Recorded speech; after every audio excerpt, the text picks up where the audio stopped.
وَلْيَعْفُوا وَلْيَصْفَحُوا أَلَا تُحِبُّونَ أَن يَغْفِرَ اللَّهُ لَكُمْ وَاللَّهُ غَفُورٌ رَحِيمٌ. Let them pardon and forgive. Do you not love to be forgiven by Allah? Message from this ayat. The most favorite attribute of the servants in the sight of Almighty Allah is that which Allah likes for Himself.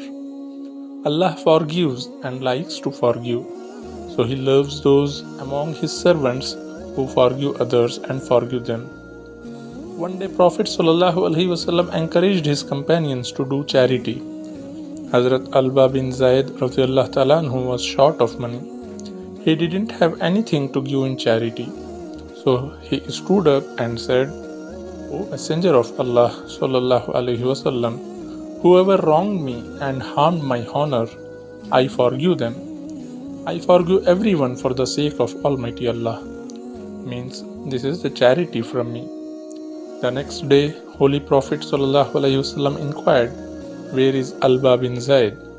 He stood up and said, "I am here, O Messenger of Allah." He said, "Allah has accepted your charity."